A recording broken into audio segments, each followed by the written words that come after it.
Hey everybody, and welcome back to your show. Officially now, we are Make the Nation. And we want to thank everybody who contributed tons of wonderful names, and there was so many to choose from.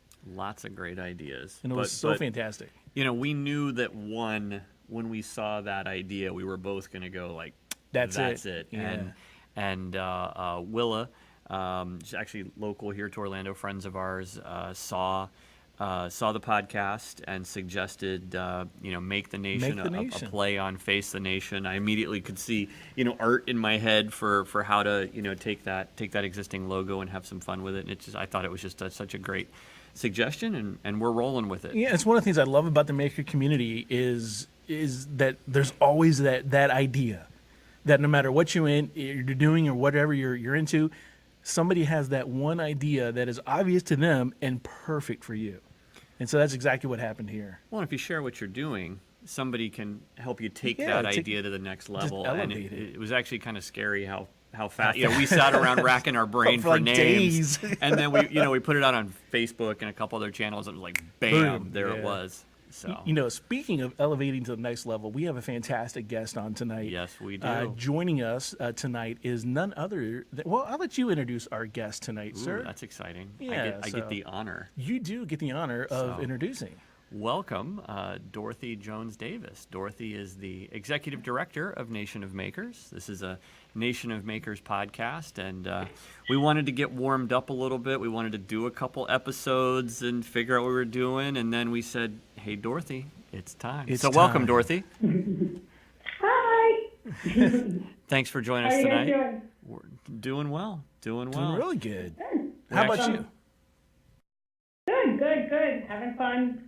This is my house, and in the background is my house. This just feels like home to me. Yeah. Well, we're for context, we're hanging out in our local makerspace. We've got our makeshift studio here. If you could see the rest of the place, there's way too many 3D printers and other things, and Maker Faire supplies hanging out everywhere. So we're in our little podcast corner. But it feels great. Yeah, it does. So, Dorothy, I think it's great to have you on the show. And what I wanted to do tonight is... Thank you for having me, by the way. Thank you for inviting me. Let's chat a little bit. I'd like everyone to get to know you a little bit better. I think it's easy for people to interact with someone and see you sort of in that official capacity as the executive director, but you've got a really cool story and background as a maker, as a Maker Faire producer. You've been involved in you've got a kind of a cool degree, and not kind of a cool. You do have a cool degree. Dorothy's one of those people that, like, the more you learn, you're like, wow, how is all that fit into like one little head, into right, one person? Yeah. So that's awesome.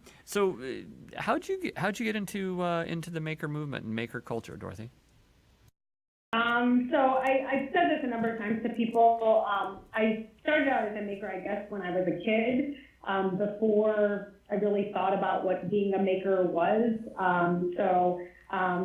Pretty public knowledge, I grew up really poor. So I grew up in housing projects in Bridgeport, Connecticut. As a kid, a lot of my making was, when you're sort of poor, you make do, right? Like, and you don't really think much about it. You're just like, oh, this is broken, and I want it to work, so I need to fix it. And so I have these really fond memories. My dad's now deceased, but when I was a kid, I really have fond memories of, at the time where it didn't seem fun, he would bring home sort of broken things from the Salvation Army, or things that weren't like, other people had sort of cast off. He had a short stint. My dad was a musician, and he had a short stint at the Salvation Army and Goodwill at different times, both working in both places. And the coolest part of that job was to bring home these sort of treasures of things that, we could fix together or work on together. And so one of the things I remember is I really wanted a Cassatone. Like, I'm a child of the 80s and like totally wanted a Cassatone. I could see myself in like, fluorescent clothes playing the Cassatone. So in any case, my dad brought it home, and one of my fondest memories is actually learning how to solder because it wasn't working, and he opened it up and he was like, okay, this is how the Cassatone works.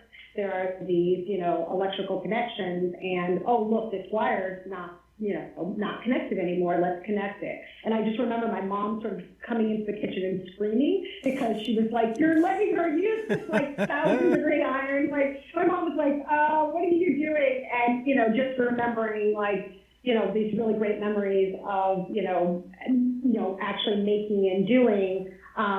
Have other memories. My dad was really like, as I think about it, as an adult, I realized like how much of my maker identity is wrapped up into him. He was a really amazing artist, not just music-wise, but also in terms of drawing and coloring and all those types of things, like the actual making artwork. And I remember like learning how to use pastels with him, and he was a much better sewer than my mom. Like he was just totally like a total package of a maker. And before I knew what that word was, I think a lot of it was instilled in that. And so most of my identity, I think, came from those experiences. I also have Native American background, and I joke that we used to have this thing we called Indian camp. So this, for whatever reason, the state of Connecticut, and I think it was through some granting through the federal government, had a program where kids that had a certain percentage Native background were able to participate in traditional Indian art. And so they pulled us out of our traditional regular like art class.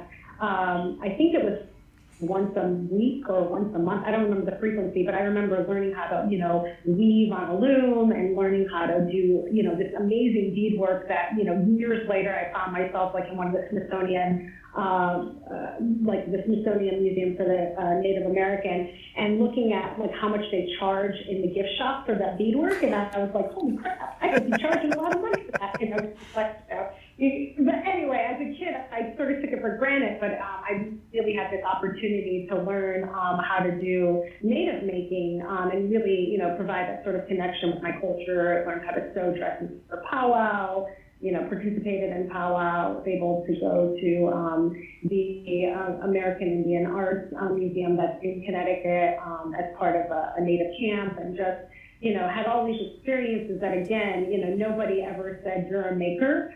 But it was just kind of part of the fabric of my family life and what I did. And so, really growing into that as an adult seems pretty natural. And, the thing is, as you get to be an adult, the funny thing is that it sometimes gets harder and harder to find time to make, right? You have to sort of set apart time. And I think, as I've gotten busier and busier in my life, one of the saddest things is, I don't have that kind of time, and the place that I find it is with my daughters. So I have a 9-year-old daughter who loves making, and it's really cool to kind of relive some of those experiences with her and just, teach her how to do some different things. And she teaches me a lot too. Like, she is a slime entrepreneur, and I now know a lot more about slime than I did before, thanks to her teaching me that. So. Slime entrepreneur. Slime. I have a new aspiration. So everything was slime. Like, so this year we had a slime birthday party. Our science fair, the science fair experiment that she just did was to figure out the best contact lens solution to use in your slime recipe. And now we're trying to, we're going to write to the contact lens solution provider and see if we can get some sort of sponsorship of her slime business. But she does have a slime business of slime. Definitely watch out for her. She will be an entrepreneur. She'll be on Shark Tank any day. With contact lens slime. Yeah. Well, and she gets that scientist side from you too, right? She's going to totally. Oh, there she is. There she is. The slimeatist. The slime entrepreneur. Yes. Say hi. The slimepreneur. Slime-entrepreneur. All right. Thanks for making a guest appearance, sir. That was the cameo. That was fantastic. There you go. Well timed. Yeah. I get the feeling she was waiting in the wings think so, for the mention there. She was waiting for her name to be called. Yes.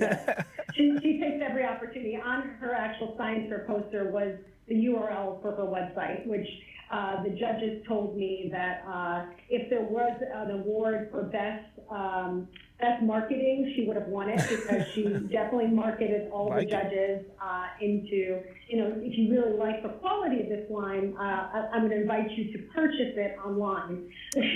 Well played. I like well it. Played. I like that a lot. The science side, she gets some of that from you, right?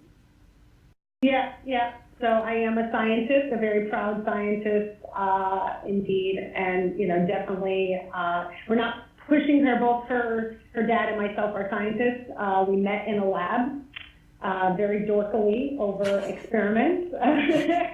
There were actually mice involved, or there's actually Syrian hamsters in the lab at the time, and we were kind of making googly eyes over the Syrian hamsters. Yeah, it's very, very romantic for scientists. I feel like for a future wedding anniversary, there's going to be like a really well done art, Hamster. style sketch of their first, experiment together with a 3D printed hamster. Right.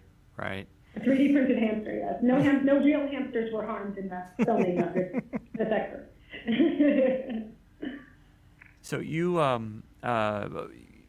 what was your degree in? Remind me. Neuroscience. Neuroscience. I am a neuroscientist. I knew it was big and fancy. I just couldn't remember exactly what it was. Neuroscience. Fancy. I don't use my degree as much. And then you. But yeah. Go ahead. Oh, no, go ahead. Yeah. I was just going to say I'm a neuroscientist. That's it. And how did so you grew up a lot of making within your family and local area? I love the story about sort of making out of necessity. I definitely I will say a large part of my skills as a maker came out of that as well, right? I wanted to have something. There was no way I could afford it new. It came from a garage sale, or it came discarded. So I can definitely relate there. Then you ended up with the neuroscience background. You ended up doing a lot of work with government, right? How did that come about? Yeah. So the interesting thing, and I will say there is a slight maker story in my neuroscience time as well. So as a neuroscientist, my subspecialty, I did research on epilepsy, and I joke that I was sort of a mouse brain surgeon for a small period of time, where I would do EEGs on mice, because we'd have mice that had seizures, and I had to operate on the mice. And so I was an electrophysiologist, is what it's called, for a behavioral electrophysiologist, and also a physical electrophysiologist, where you can record electrical activity from neurons, so individual brain cells. And so the reason why this is going to get makery real quick, we have this whole big setup.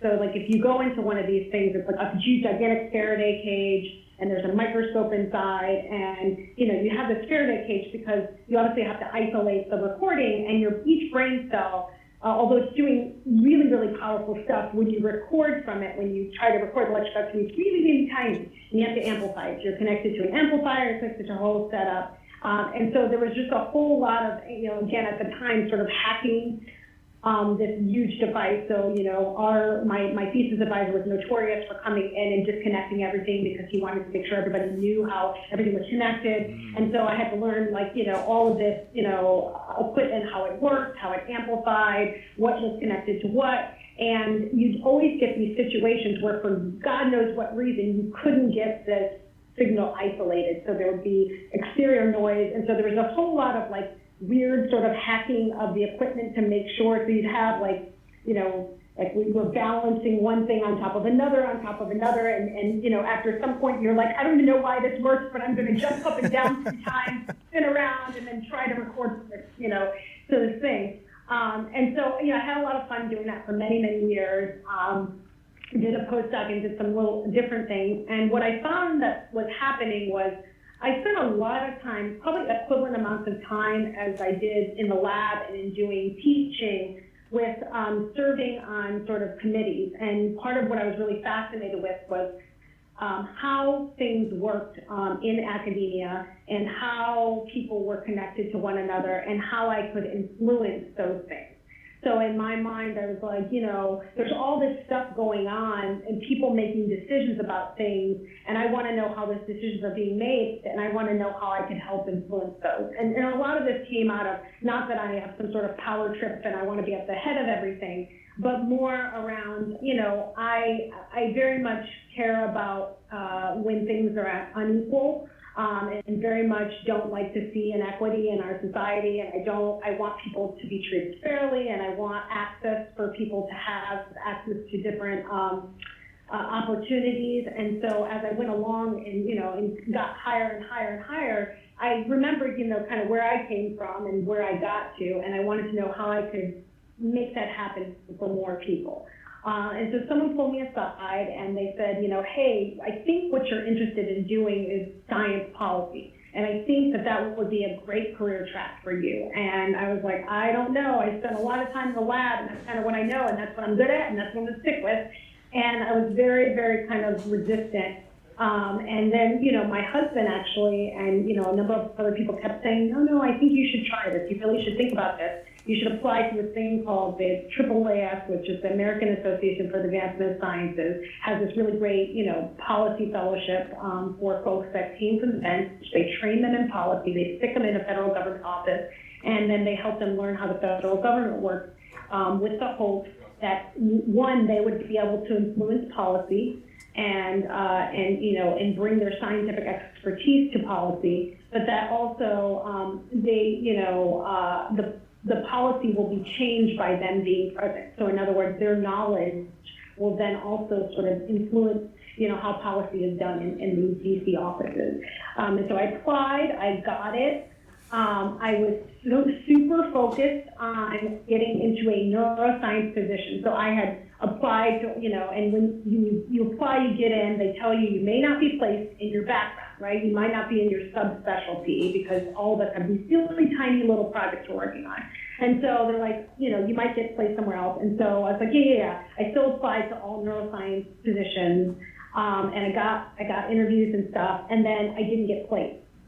And what happens when you don't get placed is, first of all, you feel really awful, and you start questioning yourself, which did happen to me. And so they're like, no, we're going to place you. And so I got a call from NSF, the National Science Foundation's Engineering Education Division.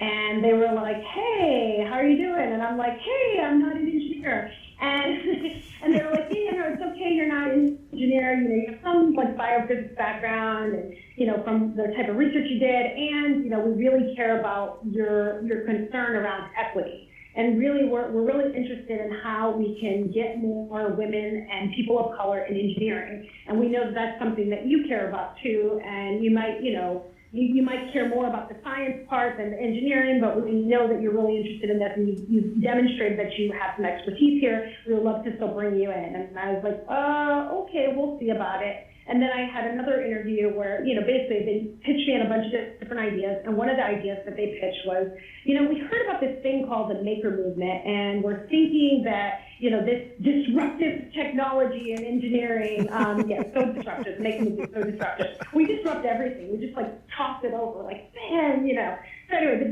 the disruption of, this new type of learning, this hands-on education could really change who goes into engineering careers. And I was like, okay, yeah, that sounds cool. And they also sort of sold me on online education, some other things. I'm like, okay, I really want to give this a try. So yes, I'm going to come. So I came, and my first year I looked at massive open online courses. The second year, I really focused on the maker movement. And one of the things that really stuck with me was there was a study what the determinants of why you become an engineer, what kinds of things influence you. And they looked particularly close family friend that was an engineer. And you were something crazy. It was 70% more likely to become an engineer if you knew somebody in your inner circle that was going to be an engineer, presented at a conference paper. And I was like, if you're underrepresented, and one of the top things that you need to be an engineer is knowledge of somebody who looks like you, who's in your family or in your close friend circle, to become an engineer, well, then you'll never solve that underrepresentation problem. But what I did know about the maker movement was that this is one of the #1 ways that when I leave a maker fair, and having lived in the Bay Area before coming to the DC area, I'd been to, the big Bay Area Maker Faire, and I could see what happens when a kid wanders over, right? A kid wanders over and goes, what's this? And, you're like, oh, this is a paper circuit, and you do a paper circuit with them, and they're like, oh, is that how electricity works? And you're like, yeah, that's what's going on in your house, and that's what electrical engineers do. And then all of a sudden they're like, huh, that's what electrical engineers do. I like doing this. I like doing what electrical engineers do. Maybe I could be an electrical engineer. And that's oversimplifying a lot of things, right? You know, that's not always how it works. But I think that that's thing, and I wanted to be involved with. And so with some other fellows, Trey Lace, who was the former executive director of Maker Ed, he was one of the fellows at the same time that I was. We kind of, you know, put together some different workshops and things for NSF.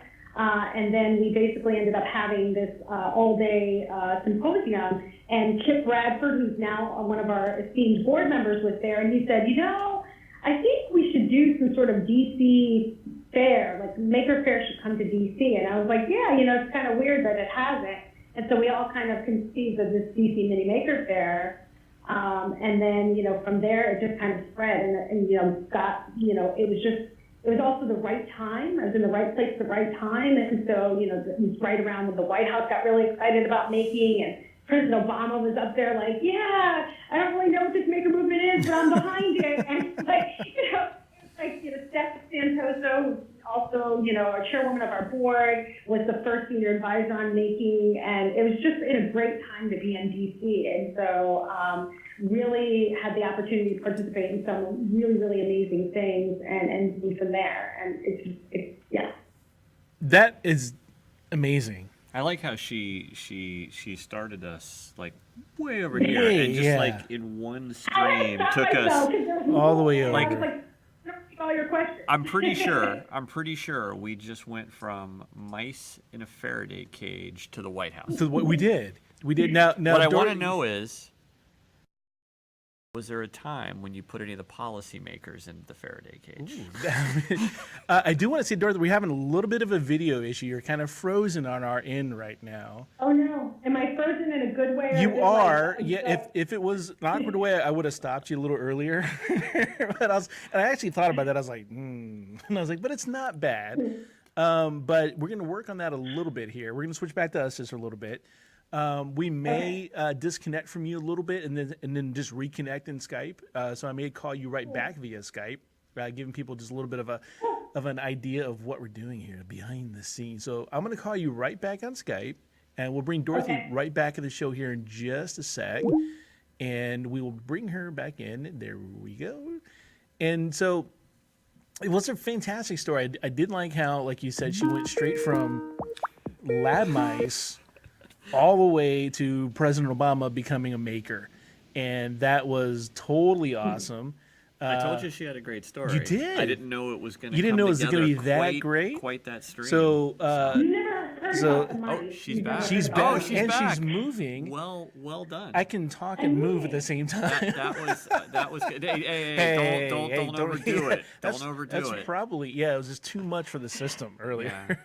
Yeah, so do you belong to like any more than one makerspace in your area? Any particular makerspace that you call home up there? Do you belong to all of them, or tell me a little more about that? I do belong to all of them.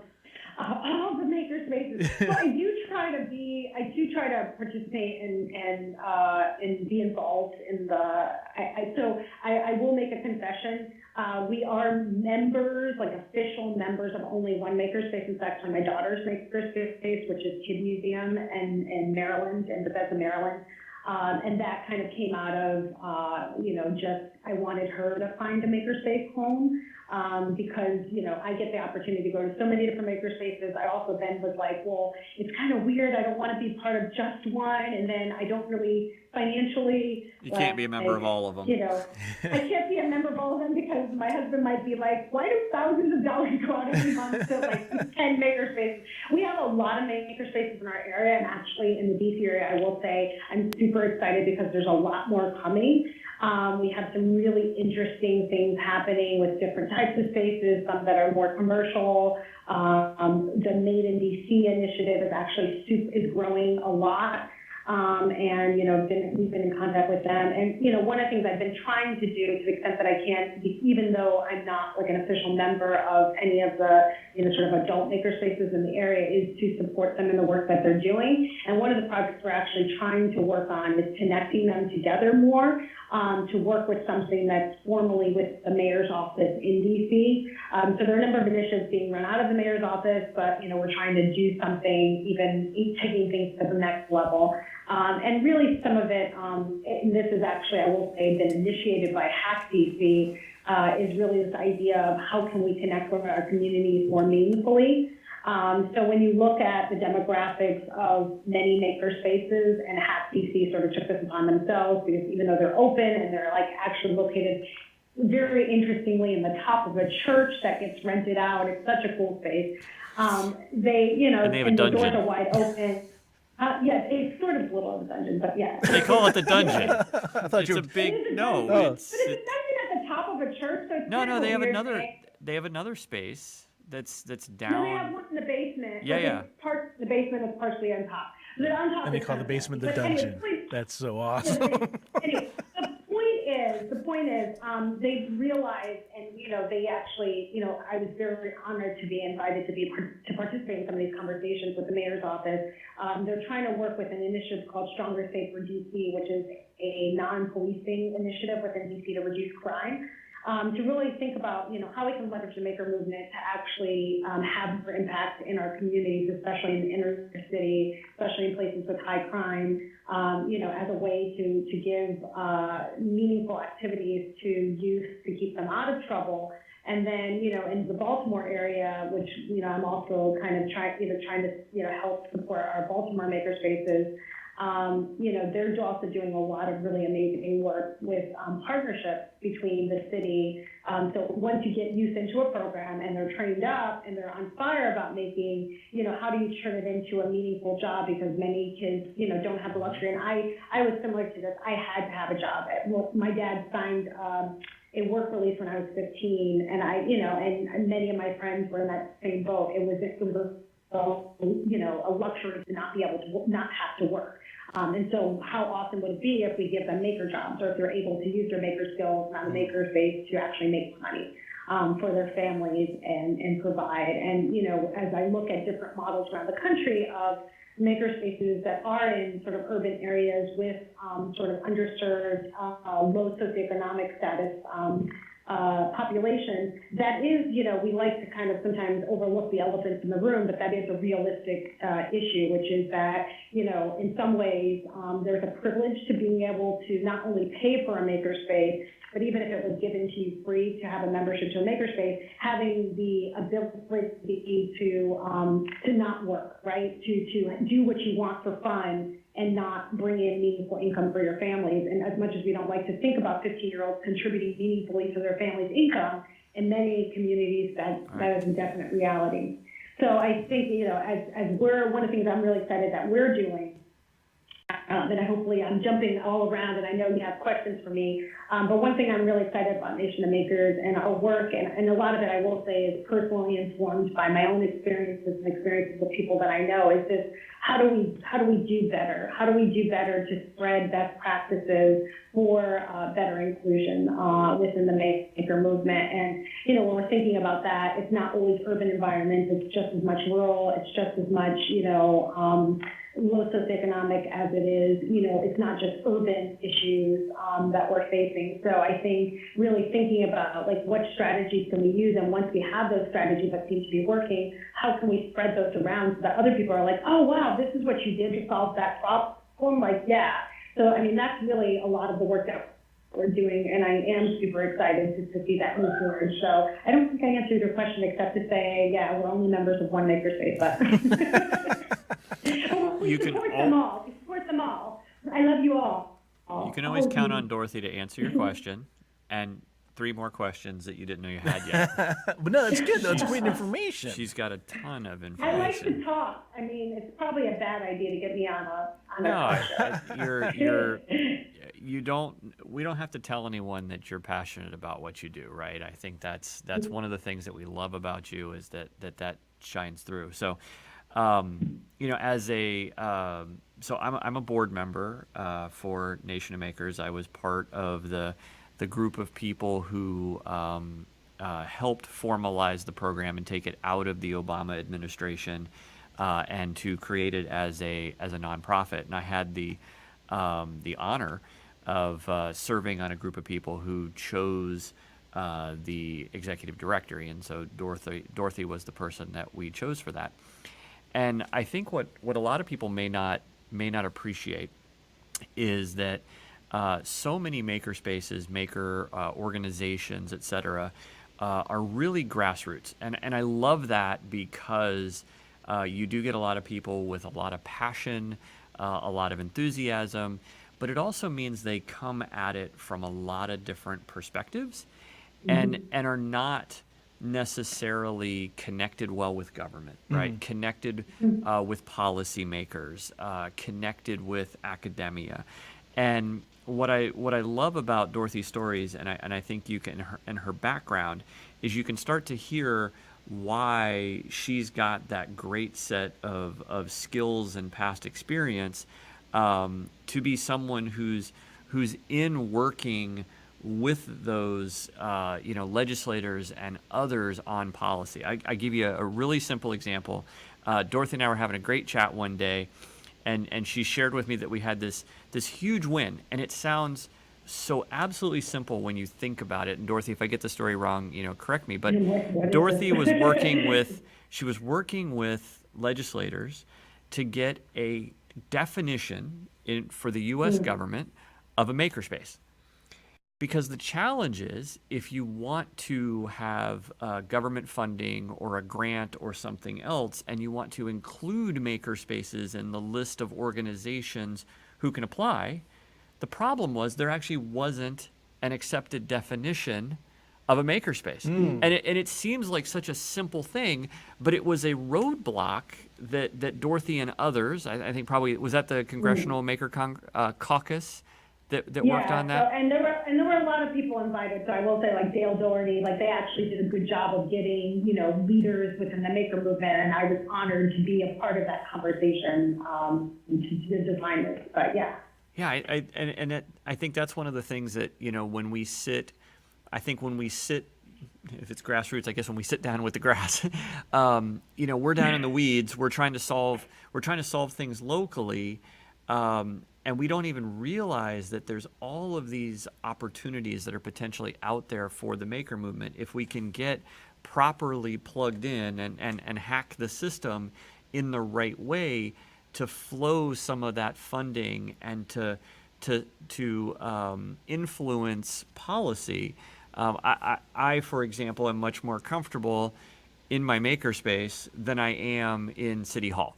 And so knowing that there's people out there, like Dorothy, that are working on behalf of the rest of us, and I think that, we've talked about Nation of Makers being a meta organization. I think that's very, very important to have Nation of Makers and people like Dorothy who are out there, working to make that happen. Dorothy, I don't know if there's other examples of that you want to share, that's actually a really great example, because I think, the other struggle that we have as maker organizations is that I will say, I think for some folks, for all of us, the maker movement is real. And when I say real, I mean it's palpable. You can feel it and you experience it every day. And so it's like, someone's like, what is a maker? You have a definition and you're able to explain it. But I think, for a lot of people who are somewhat new to this idea of what a maker movement is, or what makers are, or what they do, I mean, there's all kinds of tendencies. So, there's some groups of people that are like, oh, this has been around forever, and why are you calling it something new, and resistance to the term. And, I joke that even though I run Nation of Makers, I don't really care if someone calls themselves a maker. It's, what the agency that you bring to the conversation is, and your identity personally. If you feel like you're part of our community, we're happy to have you, and you don't have to change your name or what you identify with. But I think, there are folks that are pretty dismissive, and then there are other folks that are really, they're like, this is a fad, and this is going to go away, and, why should we even pay attention to it? And so codifying that, I mean, I made a great point about why it's really important in terms of, making sure we get funding and things like that, but also getting it on the public record means, not that we weren't a real thing before, but in the eyes of Congress, we're a real thing, right? And that means a lot, right? So then, it's once the language is out there and people start utilizing the language and it's really codified in our policies, and federal policy does trickle down to statewide policy and to local policy, what that means is when you start having conversations with your local lawmakers, you can point to, oh, this legislation, this bill that references makerspaces, did you know about that? And your local folks generally, so they don't want to look ignorant. They're like, oh, yes, we do know that. And then they send their staffer to go find out, what it was about. And then, that then, results in maybe having more conversations. One trend that we're seeing is a lot more mayors are coming on board, and this is thanks to the efforts of the previous White House, thanks to the efforts of the work of the Congressional Maker Caucus, are now convening, mayors' maker caucuses, that are mayors' maker councils. That's something that's happening around our country, and so we're excited to really push that work forward, and that's some of the other work that we're really doing. And I really like the way that you stated kind of the work we do, because I really think about that. So, our role is a support organization, and I think one thing that a support does is allow you to kind of continue with your own business as usual and provide your support in the background, right? Yep. We're not here to disrupt what you're doing. We're not here to shake you up. We're here to support you in what you want to do, to listen to you, to be a listening ear, and to kind of react to what you're giving us, and to try to change it for you. Now, we can't solve, we may not be able to solve every problem all the time and right away, but what we're really trying to do is collect information. So one of the things we're working on is actually starting to collect information from makers in different ways, and you'll see that roll out over the next few months through NOMCON and afterwards.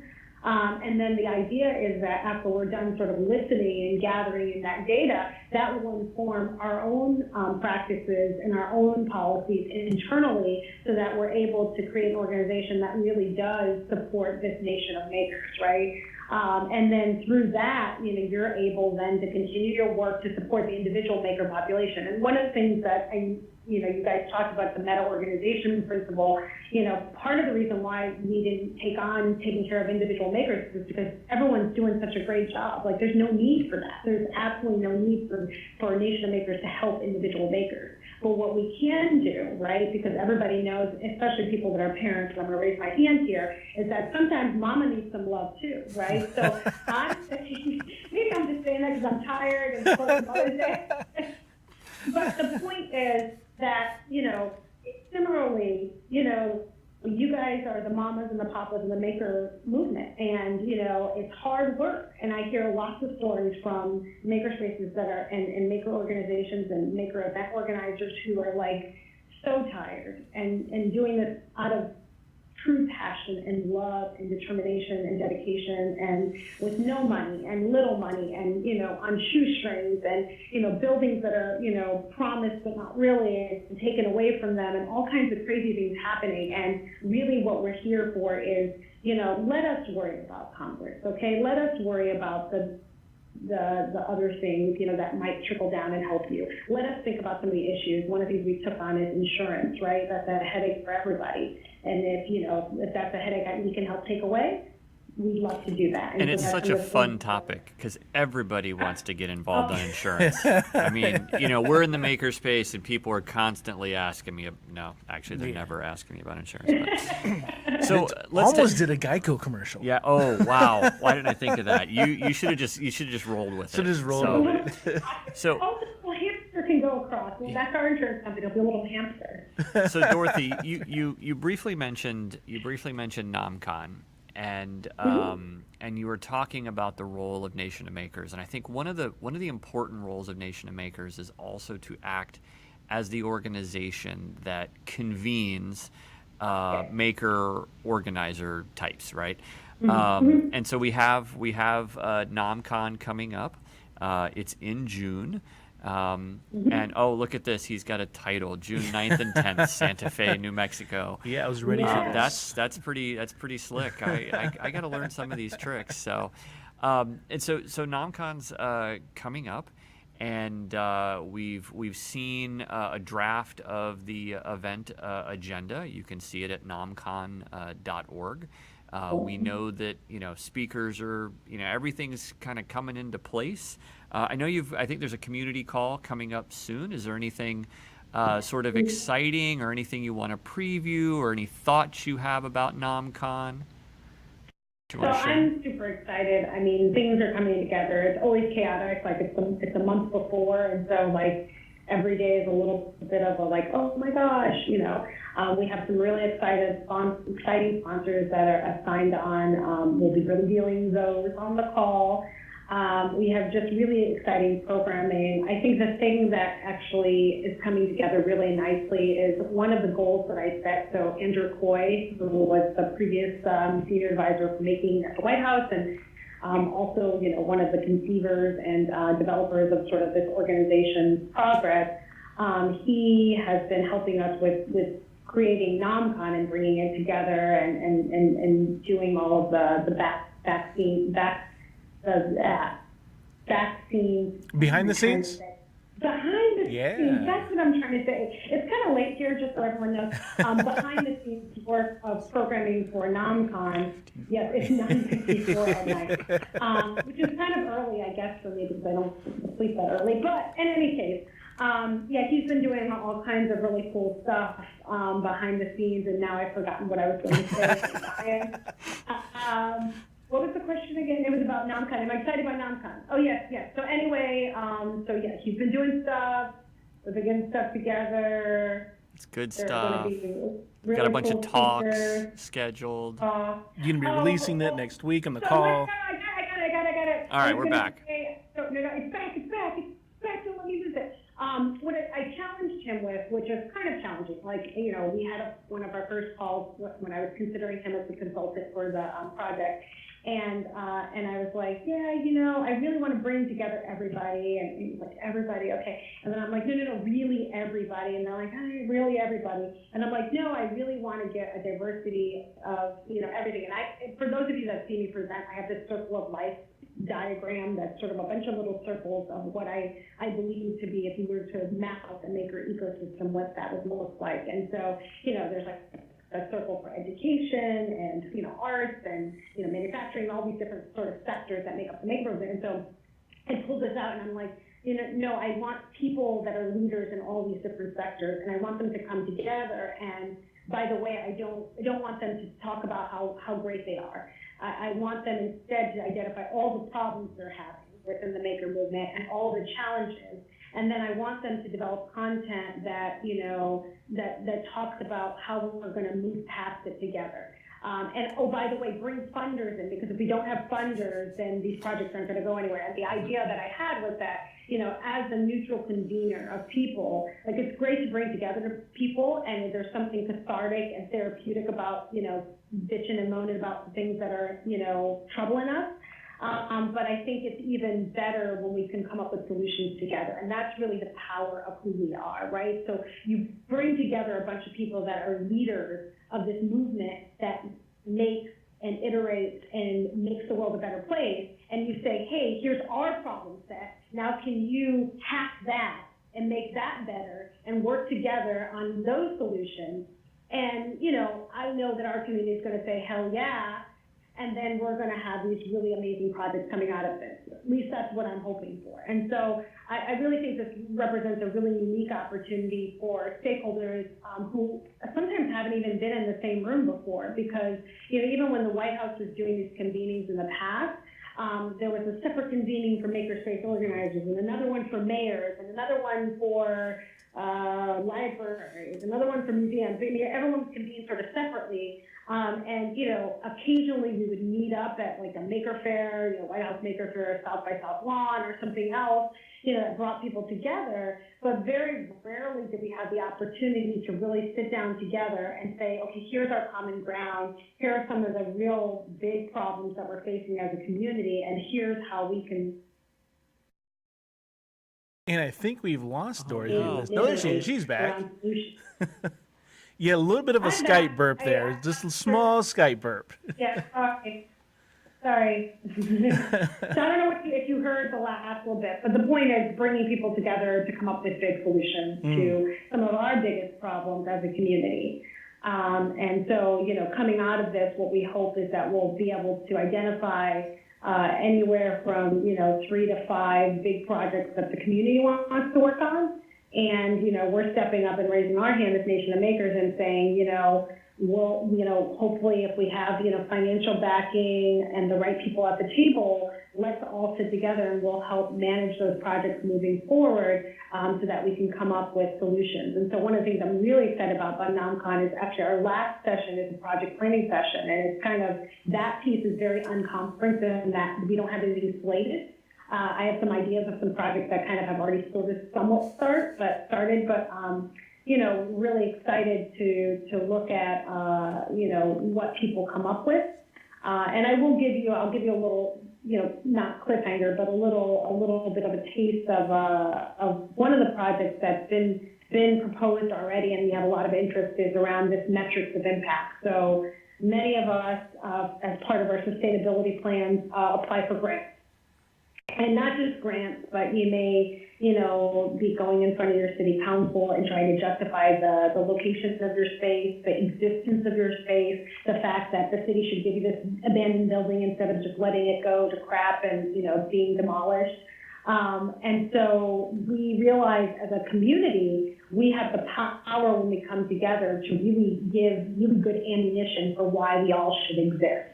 And so some of this data and metrics of impact come around. We've all tried to use different proxies, but we're not all on the same page as to what those proxies should be or what those metrics or what those tools should be for gathering data. And so together with some folks who are in the private sector who aren't necessarily makers themselves, but really get what we're trying to do. So like the Deloitte and the, people have run some of these bigger studies of the maker movement. We have some academics, some, folks or some entrepreneurship PhD students who are really interested in understanding the link between makers and entrepreneurs, who, want to respect our community and come in to it and, not be just, voyeurs, but really try to understand and work with the maker community on what questions we want to ask. And so we're trying to develop a series of metrics that we can use as a community. And the idea is that we're probably going to beta test some of them at NOMCON and get some beginner sort of preliminary feedback. And then over the next year, we're looking at this huge metrics of impact project that is involving all those different sectors. And then the idea is that annually we get to meet, right? So we have this great meeting. And wouldn't it be great to get a sort of state of the maker movement at that meeting, right? You open up this really nice, glossy, really nice thing where, we get a little USB drive. And then you're able to, to get data. And the metrics of impact group has kind of taken it to the next level. We had a meeting today, and one of the things that, they would love to do is actually have a live dashboard of data. So the idea is that if you have a grant due, you don't have to wait for the next report. You can actually just log in as a member of Nation of Makers and get access to that data. Of course, in aggregate, we want to, respect people's privacy, but we have a lot of folks working on the metrics, other folks working on the privacy issues, and we're just really excited for projects like that. And that's something that's a great example, I think, of you can't really do that. People have tried to do that on their own. And there have been some great reports. Maker Media had a great report, Maker Faire. But I think, Maker Faire, while it's an amazing part of our movement, it's not the only thing. And I think even Dale and I have had conversations, and he totally agrees with that. So I think, the more data we can get, the better we all will do. And we hope that the kinds of initiatives that we're talking about are things that will help all ships to rise. And that's really what we're trying to do in our community. That's pretty exciting. That's like an all-encompassing definition of Nation of Makers right I'm sold on the project. And on the fall, there's a bunch of other things. So we just touched upon NOMCON, but we're also going to talk about what membership means in Nation of Makers. We're releasing that soon. We have a new website. We have an amazing web developer who's been doing some really amazing work for us, and we're going to be hopefully revealing our website in the next week in time for the call. We also, we have this really amazing project that's coming up for NOMCON with We the Builders that we're going to talk about, and I can talk a little bit about that if you want. Yeah, today. would you cover off a little bit on that right now? Yeah. So the We the Builders thing is pretty exciting. Many of you, if you follow Adam Savage or Tested, which I think almost everybody does, you might have seen the announcement that Adam made about the special project he's doing at NOMCON. And so we're really excited because Tested, along with We the Builders, have really partnered with us. And so at NOMCON, we really wanted so our theme for NOMCON, we came up with a theme, and our theme was intentional inclusion. And after hearing these talk for a while now, if you're still tuned in, you might realize why that might be important to me, but I think it's also important to the maker movement, right? So, we like to think of ourselves as completely open, and I know when I've had conversations with people on inclusion, some people sort of look at me and tilt their head and go, but, our doors are open to everybody, right? Like, so, we don't have a closed makerspace. We don't say, this type of person only or this type of person only. And so, we design our space so anyone can come in. But then you look around sometimes and you say, but everybody kind of looks like me. And when I say me, it may not be me, but me as me, you. But, the point is, sometimes it's the elephant in the room, but even if you look at the opposite, so sometimes in urban makerspaces, people may look a different way, and they may all look still that one same way. And so, it can kind of be a little divided more than we'd like, right? And I think, when you ask people candidly, do I think that our space could be more diverse? And not point fingers and make it anonymous. I think people may say, yeah, well, we have it open, but we just don't see people trickling in. And so, one of the things we wanted to do is sort of call out the elephant in the room a little bit and have a conversation, because we think this is one of the I wouldn't say problems, but issues that our whole community could benefit from, doing better and creating and codifying best practices. So, I'm going to mute myself for 1 second, and sorry, okay, never mind. Okay, so my husband, the TV went on really loud in the background. It's all good. It's all good. It's all good. Sorry. So anyway, I asked for only an hour from them, really. So in any case, one of the things we wanted to do is make this idea of inclusion really intentional and really, sort of call out some of these elephants in the room. And so this We the Builders project came out of sort of that discussion, like what could we do? We're in this amazing place in Santa Fe, for our conference. What kind of community build could we do that would not only be something we could all do together, but also reflect our commitment to being intentional about inclusion? And so we reached out to a lot of people. We reached out to a bunch of Native artists and sculptors, a lot of people for different complex reasons. A few people had different commitments that they couldn't make it and they couldn't participate, and it was also very short time. We weren't able to get somebody. And then Jen Schachter, who actually is the head of the Culture and Inclusion Working Group, has been working on a project on the side herself around Rosie the Riveter. And we sort of looked at her and said, hey, would you consider using the Rosie as part of this? And she's like, well, Rosie has all these problems. She was, sort of a propaganda girl, and, there's a complex history about who she does and does not represent. There's some controversy. Some people felt that the original Rosie might have actually been an African-American woman who was then misrepresented when Norma Rockwell did it. There's all this, if you Google it, there's a lot of background. And so she's like, I don't know if you really want to use this for this. And I said, well, one of the things that makers do is we hack things, right? If we don't like something, we just hack it to make it something we do like. And even if we like something, we make it better, right? Like we're like, yeah, that's cool, but let's add something on it. And so we really started to have a conversation around how we can use what We the Builders does, which is to take these individual parts and work together to make a larger sculpture to represent the differences that we have within our community. And so we, initially came up with different filament colors to represent different skin tones. And, because Rosie is a she or a non-male image, we thought, in the maker movement recently, there's been a lot of discussion about inclusion of women. I know Maker Media recently did a really laudable thing by stepping up and saying that they were going to make more of a commitment to have women represented within their magazine as much as they have males, and they've done a really great job. Moore was on the cover recently, and I know they've had why am I blanking on her name? Naomi Wu.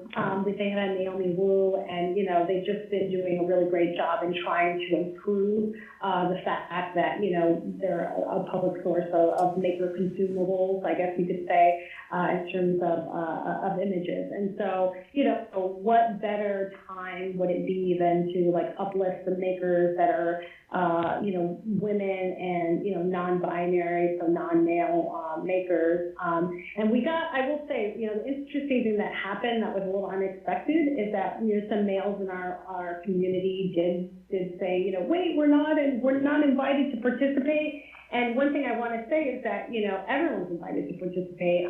In no way do we want to, diminish the contributions of males. What we're trying to do is bring out voices that have felt like they were silenced. And, it may not be an intentional silencing. I think sometimes that's one of the things that is really challenging, is that you may feel like you're creating an open environment, but for whatever reason, the culture may feel different to someone else. And so we're just trying to find a place of common ground. And so anyone can print a piece for the Rosie. We're encouraging, we have 3,000 pieces to print, so we need everybody to print a piece. Please print a piece, go to thebuilders.com, and it's right up there. That's the project we're working on. Make sure that you print out a piece or multiple pieces. We're asking that people do choose a skin tone filament so that Rosie looks like she's different skin tones. But if you don't have the finances for that, we certainly are happy to receive whatever you're able to give us. And we are trying to make some filament available. I know some spaces have made filament available to folks. And so anyone can print a part, but what we are asking is that the women and non-binary makers in our community, we want to hear your voice. We really want we want to turn the camera on you. We want you to record a short video that answers, some questions around what Rosie the Riveter means to you and what she doesn't mean to you. And your story really about, how making has empowered you. What has it done for you in your life?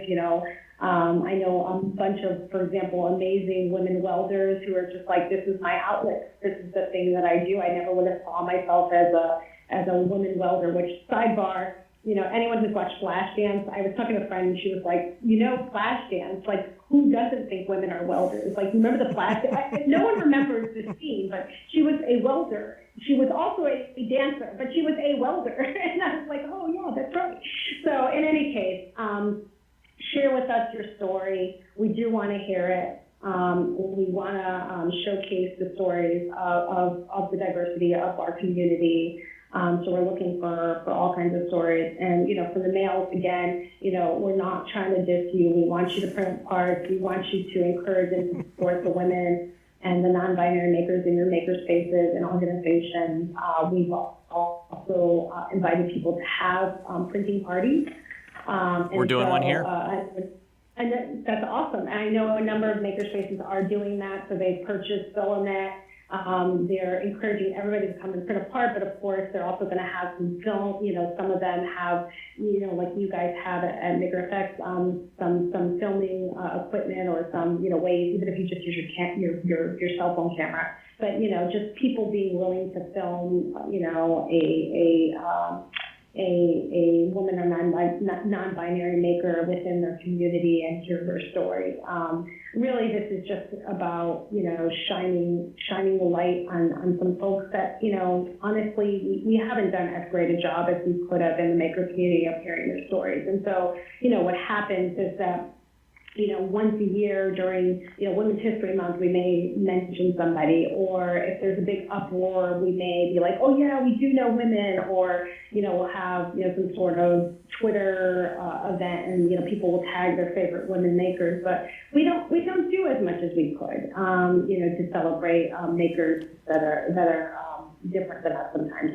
And that some people may vehemently disagree with me. But I think for most of us, I will say we all probably have work that we could do, and I think it doesn't hurt us to hear the voices of more makers. I think the more stories we have, the more stories I am able to take to Congress, and to our political friends in DC. And the more stories we hear, the better we're able to get funding for all these amazing spaces and organizations. So just help me help you.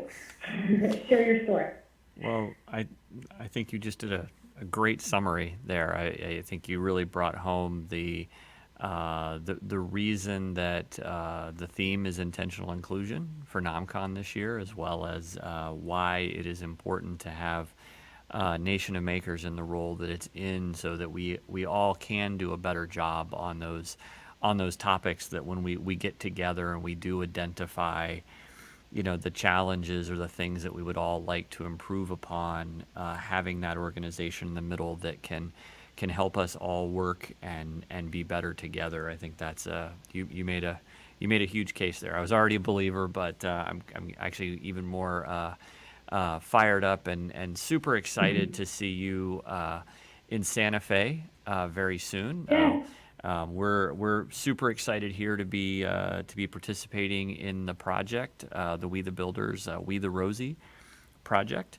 We're super excited to be hosting. We're going to be hosting a 3D printing party here next May Saturday. 12th. May 12th. Yeah, May 12th. We're actually doing an all-day thing. We're doing a 12-hour host from 9 a.m. to 9 p.m. Yeah. Just to give people ample time to get in, get a print job. On their schedule. On their schedule. So we're working close with the folks from We the Builders to try to get different things.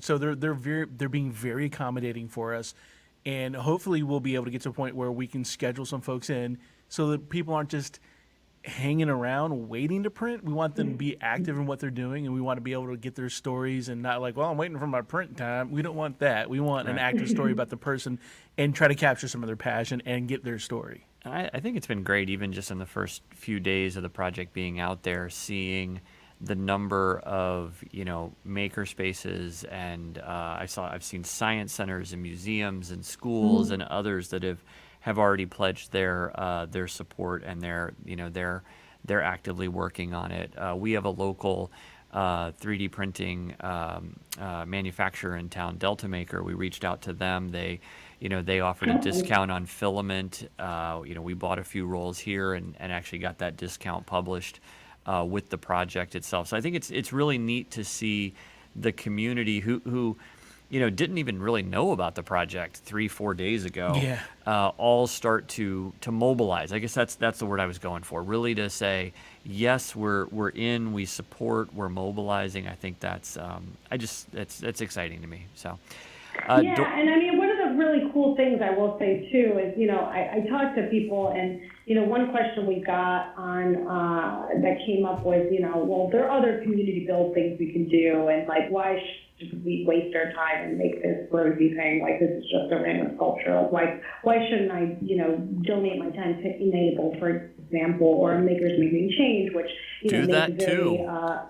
Exactly, and that's what I was going to say is that, what I'm really hoping actually is like, yes, okay, this is not, it's not the most, it's meaningful to us as a symbol.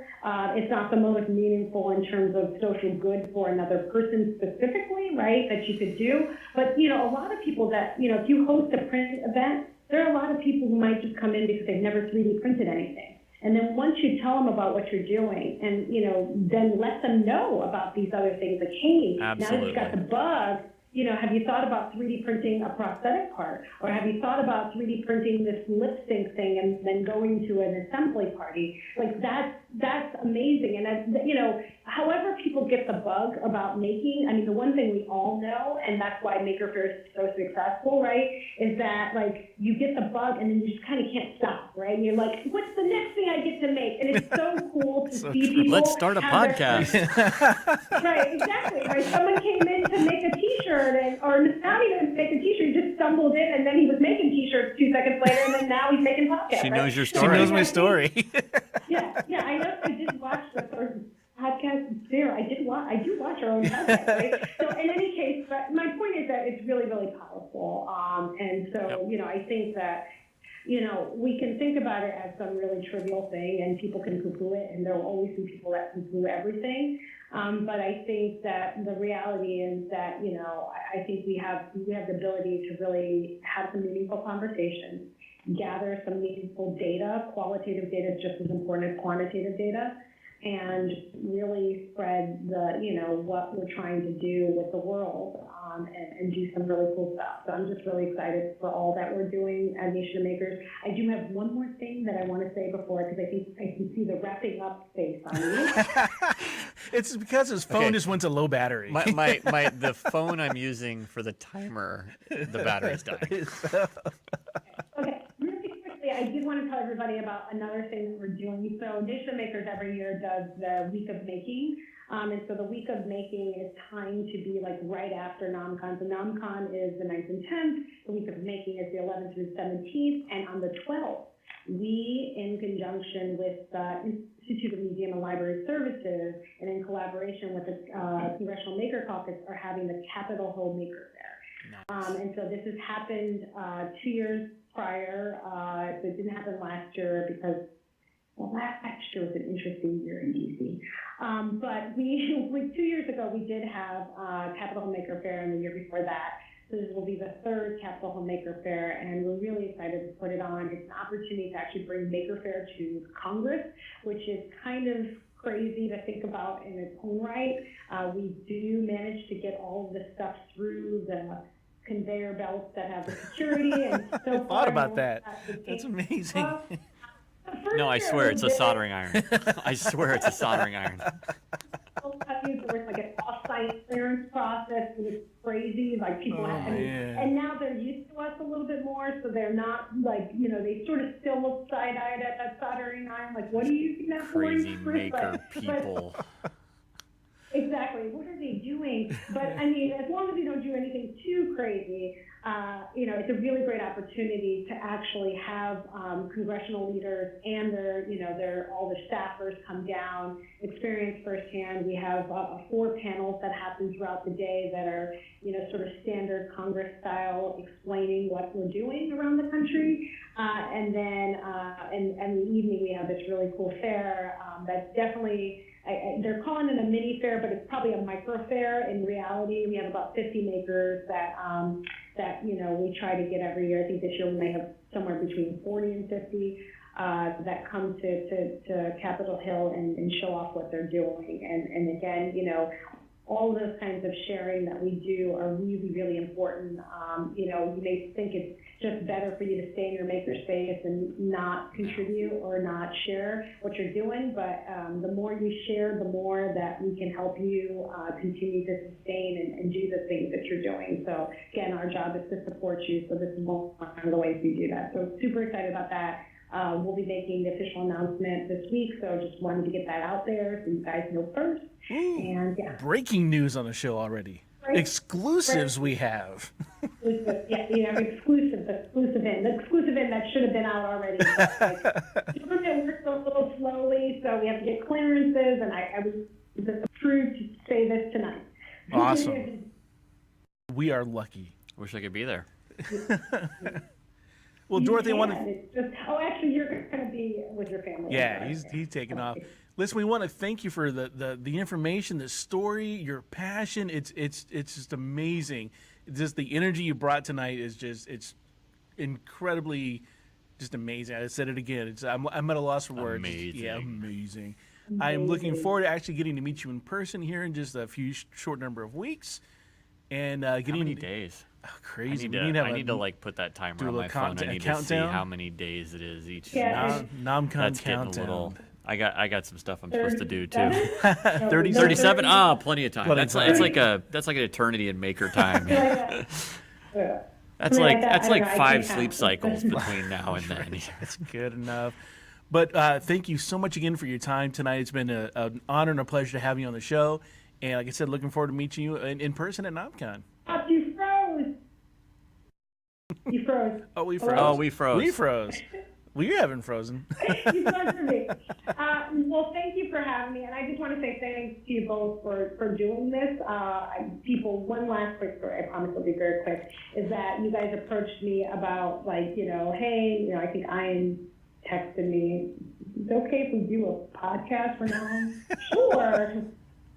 that's fine, you know. Trust so, I mean, me. But I mean, this is how things happen around NOM. So one thing I didn't mention is that I am the only employee full-time at NOM, and so it takes all the love of amazing volunteers and our board members and all the people who are not officially employed by NOM, but really care and have the same passion that I do about its success.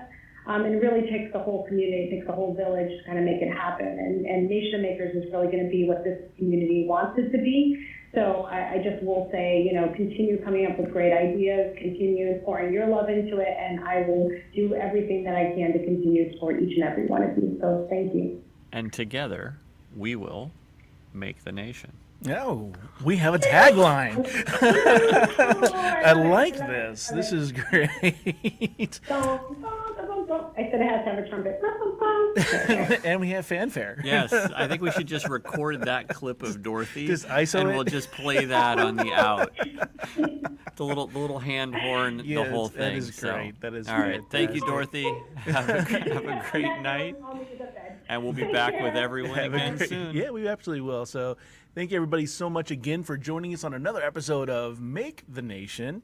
Ian, it's been a pleasure again. Learned a lot tonight from Dorothy. Yeah. Fantastic amount of information. Great story from lab mice to Congress to huge NOMCON. Yeah, it's there's a lot going on, and I think that's I mean, we're having actually challenges packing it in. We set a Yeah. time, and then we end up going a lot longer than we planned because there is a lot going on, and I think that it's still not on enough people's radar. I think that's part of doing this show. I think Yeah. that's part of, you know, getting the word out about NOMCON. It's part of getting the word out about you know, projects like what We the Builders is doing with the Rosie project. So you know, I think that's it's definitely an exciting time, and I think the energy coming out of NOMCON is gonna really propel us next level. Yeah, and absolutely.